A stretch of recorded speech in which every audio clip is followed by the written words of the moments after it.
एक बार फिर से आप सभी का स्वागत है।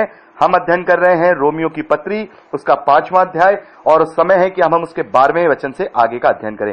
तो यहां पर पौलुस कहते हैं, इसलिए जैसा एक मनुष्य के द्वारा पाप जगत में आया और पाप के द्वारा मृत्यु आई, और इस रीति से मृत्यु सब मनुष्यों में फैल गई क्योंकि सबने पाप किया।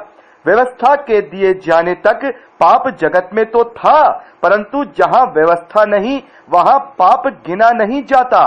तो भी आदम से लेकर मूसा तक मृत्यु ने लोगों पर भी राज्य किया, जिन्होंने उस आदम जो उस आने वाले का चिन्ह है कि अपराध के समान पाप ना किया।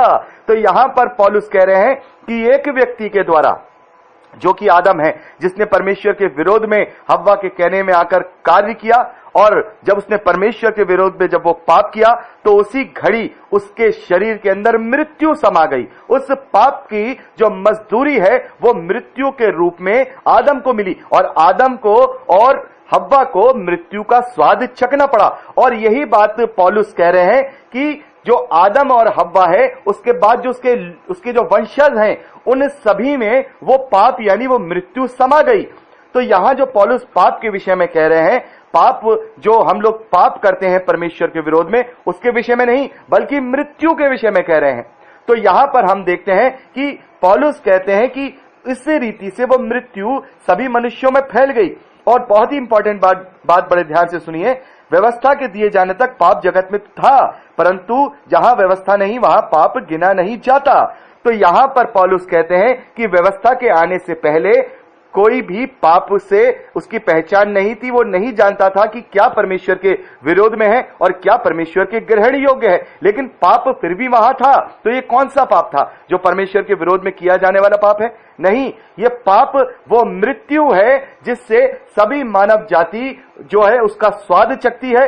यहां पर पौलुस कहते हैं कि मूसा तक भी, आदम से लेकर मूसा तक बहुत सारे ऐसे जो प्रभु के लोग हुए हैं जिन्होंने परमेश्वर पर विश्वास किया और अपने आप को ग्रहण योग्य बनाए रखा। बहुत सारे उदाहरण हम पुराने नियम में देखते हैं। हनोक हैं जो परमेश्वर के साथ चलते थे, परमेश्वर ने उन्हें लोप कर दिया। नूह थे, नूह का परिवार था जो कि परमेश्वर के साथ चलता था। परमेश्वर ने सभी सृष्टि के लोगों को क्या कर दिया? मार दिया, लेकिन नूह को जहाज के द्वारा बचा लिया। और इब्राहिम के साथ हमेशा की वाचा बांधी। बहुत सारे ऐसे हम नाम देखते हैं जो परमेश्वर के साथ थे। तो इसका मतलब उन्होंने परमेश्वर के लिए ग्रहण योग्य जीवन को जिया, और उनके बीच में व्यवस्था नहीं है तो वहां पाप भी नहीं था। तो फिर भी जब उन्होंने पाप नहीं किया, परमेश्वर के ग्रहण योग्य बने रहे, तब भी उनमें मृत्यु आई। उन्हें मृत्यु का स्वाद चखना पड़ा। चाहे नूह को परमेश्वर ने जहाज के द्वारा बचा लिया, समस्त मानव जाति क्या हो गई? उस विनाश में मारी गई, नूह और उसके परिवार को छोड़ के। लेकिन नूह को भी अंततः अपने पूरे जीवन को जीकर मृत्यु का स्वाद चखना पड़ा।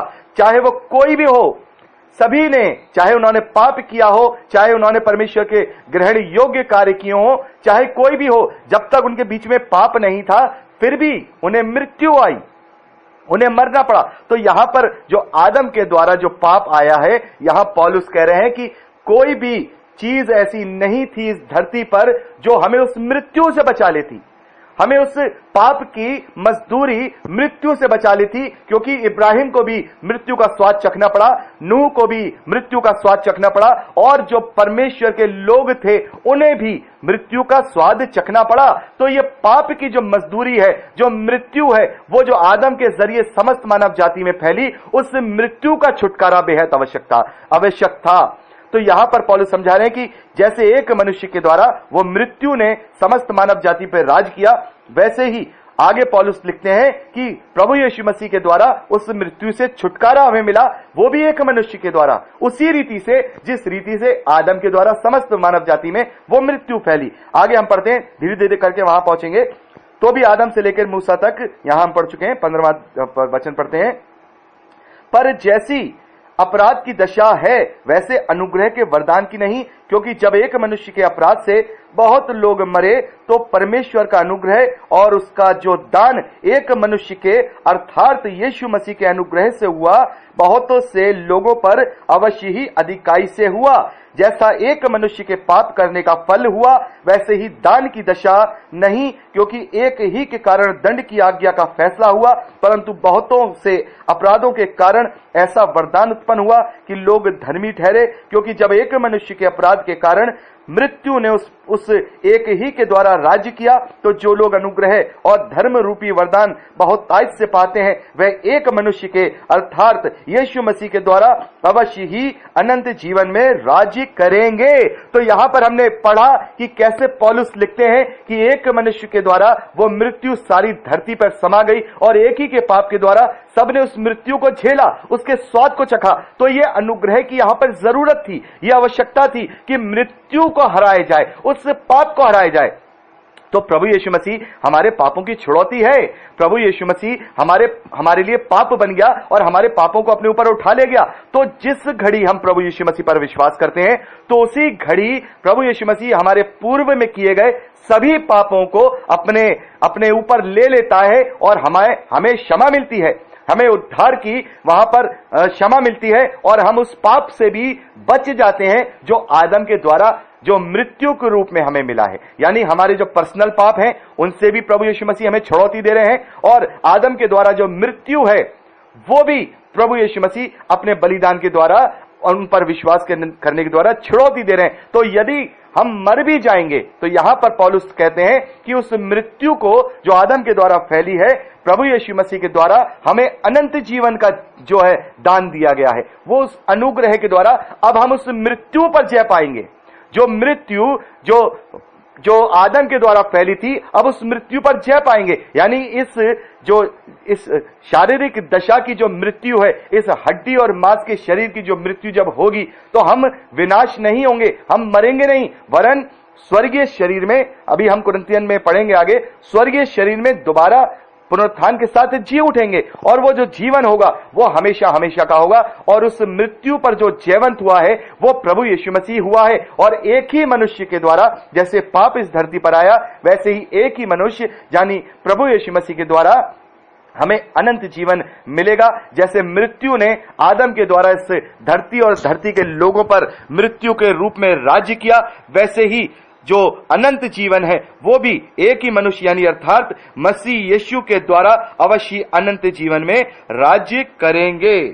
तो यहां पौलुस 18वें वचन में लिखते हैं, इसलिए जैसा एक अपराध सब मनुष्यों के लिए दंड की आज्ञा का कारण हुआ, वैसे ही एक धर्म का काम भी सब मनुष्यों के जीवन के निमित्त धर्मी ठहराए जाने का कारण हुआ। तो ये बात जो बहुत से लोग कहते हैं ना कि एक मनुष्य के द्वारा कैसे समस्त मानव जाति का जो है पाप उठा लिया गया, कैसे प्रभु यीशु मसीह के बलिदान के द्वारा हम धर्मी ठहरेंगे। तो यहां पर पौलुस कह रहे हैं कि एक ही मनुष्य के द्वारा जिस प्रकार से सब दंड के भागी हुए और मृत्यु का स्वाद चखना पड़ा, वैसे ही अनंत जीवन की जो आज्ञा है वो भी एक ही मनुष्य यानी प्रभु यीशु मसीह के द्वारा हुई। एक के कारण दंड की आज्ञा हुई और एक के कारण जो अनंत जीवन है उसके निमित्त धर्मी ठहराए जाने का जो कारण है वो हमारे ऊपर हुआ। तो यहां पर पौलुस कहते हैं क्योंकि जैसा एक मनुष्य की आज्ञा ना मानने से बहुत से लोग पापी ठहरे, वैसे ही एक मनुष्य की आज्ञा मानने से बहुत से लोग धर्मी ठहरेंगे। तो यहां पर हम देखते हैं दोनों चीजों का चरित्रण देखते हैं कि आदम के द्वारा हमारे अंदर पाप और मृत्यु आई और प्रभु यीशु मसीह के द्वारा हमारे अंदर अनंत जीवन यानी मृत्यु से जयवंत होना और परमेश्वर की धार्मिकता आई। तो यहां पर पौलुस ने दोनों का उदाहरण दिया है कि परमेश्वर ने एक ऐसी व्यवस्था को लेकर के आए, ऐसे अनुग्रह की व्यवस्था को लेकर के आए, ऐसे विश्वास की व्यवस्था को लेकर के आए जिससे कि बहुत सारे लोग जो उस पर विश्वास करेंगे वो नाश नहीं होंगे। उस मृत्यु को प्राप्त होने के बाद भी, इस संसारिक मृत्यु को प्राप्त करने के बाद भी वो अनंत जीवन को प्राप्त करेंगे। और यही हमारी आशा है, यही हमारा विश्वास है, यही हमारी प्रतिज्ञा है जो प्रभु यीशु मसीह ने मेरे और आपके लिए की कि वो हमारे पापों के कारण, उन सभी पापों के कारण जो आदम के द्वारा मिला, चाहे वो हमारे पर्सनल पाप क्यों ना हो, उनके लिए प्रभु यीशु मसीह हमारे लिए क्रूस पर चढ़ा ताकि हम उस पर विश्वास करें और विश्वास के द्वारा अनंत जीवन को पाए। तो कैसे हमने अद्भुत रीति से इनको यहां पर अध्ययन किया, तो कैसे विश्वास विश्वास से वो पाप की जो छुटकारा है, मृत्यु से छुटकारा है, कैसे ये सब पौलुस ने पवित्र आत्मा की सामर्थ से कितनी सही रीति से यहां पे लिखा है कि विश्वास के द्वारा हम कैसे धर्मी ठहर सकते हैं। विश्वास के द्वारा हम ऐसे धर्मी ठहर सकते हैं जैसे इब्राहिम के साथ परमेश्वर ने उसके विश्वास को धार्मिकता गिना, वैसे ही मेरी और आपकी जो विश्वास करने की हम जो विश्वास करेंगे उसके द्वारा हम धार्मिकता, हमारे अंदर हमारी धार्मिकता गिनी जाएगी। और यहां पर जैसे एक के पाप करने के द्वारा हम सब में मृत्यु फैली, वैसे ही एक के बलिदान करने के द्वारा हम सभी को उद्धार मिलेगा, अनंत जीवन की प्राप्ति होगी। यहां पर 20वें वचन में पौलुस कहते हैं, व्यवस्था बीच में आ गई कि अपराध बहुत हो, परंतु जहां पाप बहुत हुआ वहां अनुग्रह उससे भी कहीं अधिक हुआ कि जैसा पाप ने मृत्यु फैलाते हुए राज्य किया, वैसे ही हमारे प्रभु यीशु मसीह के द्वारा अनुग्रह भी अनंत जीवन के लिए धर्मी ठहराते हुए राज्य करे। तो यहां पर हम देखते हैं कि जब व्यवस्था आ गई तो पाप ने अपना और राज्य बड़ा कर लिया। लोग जो हैं सिर्फ कार्यों को करते रहे, लेकिन अपने आत्मिक जीवन को नहीं सुधारा। ये सोचते रहे कि हम ऐसा कर रहे हैं तो हमारी धार्मिकता इन कार्यों से प्रकट होगी, तो और ज्यादा उनके बीच में पाप प्रकट हो गया, क्योंकि अब तो उनके बीच में एक ऐसी व्यवस्था थी जहां ये लिखा कि तुम्हें ऐसा करना है, ऐसा पाप ये परमेश्वर के विरोध में है, ये परमेश्वर के ग्रहण योग्य है। अब उनको पाप की जान पहचान थी, अब उनको पाप की पहचान थी, लेकिन फिर भी वो अपने आप को केवल कार्यों में ही उलझाते रहे, कार्यों को ही करते रहे। अपने जीवन को उन्होंने परमेश्वर की ओर सच्चे मन फिराने के द्वारा परमेश्वर की ओर नहीं लगाया। इसलिए जहां पाप की बहुतायत से जो व्यवस्था आई, बहुतायत से पाप भी उस वक्त बढ़ा। तो जिस प्रकार से पाप बहुतायत से बढ़ा और उसने राज किया, वैसे ही अनुग्रह भी उसी रीति से बहुतायत से प्रभु यीशु मसीह के रूप में हमें मिला है कि जैसे पाप ने मृत्यु फैलाते हुए राज किया, वैसे ही हमारे प्रभु यीशु मसीह के द्वारा अनुग्रह भी अनंत जीवन के लिए धर्मी ठहराते हुए राज्य करे। तो हम परमेश्वर का धन्यवाद करते हैं। हमने 5वां अध्याय रोमियो की पत्री का कंप्लीट कर लिया है। अब समय है कि हम 6ठे अध्याय की तरफ जाएंगे और ये हम जो है अगली रिकॉर्डिंग में यानी अगले दिन करेंगे। तो आज के लिए इतना ही। प्रभु आप सबको बहुत आयत की आशीष दे। और यहां हम जब छठा अध्याय का जब हम अध्ययन कंप्लीट कर लेंगे तो हम एक कंक्लूजन का एक एपिसोड लेकर के आएंगे कि पहले अध्याय से लेकर के 6ठे अध्याय तक हमें कौन सी बेसिक मूल शिक्षाओं की यहां पर हमें पता चला है कि हम क्या सीख सकते हैं और क्या हम दूसरों को सिखा सकते हैं। एक कंक्लूजन एपिसोड लाने की मैं कोशिश करूंगा ताकि हम रोमियो की पत्री जो पौलुस ने यहां जो लिखी है उसकी जो इंपॉर्टेंट बातें कंक्लूजन के रूप में वो हम अध्ययन कर पाए। तो आज के लिए इतना ही। प्रभु आप सबको बहुत आयत की आशीष दे। Praise the Lord.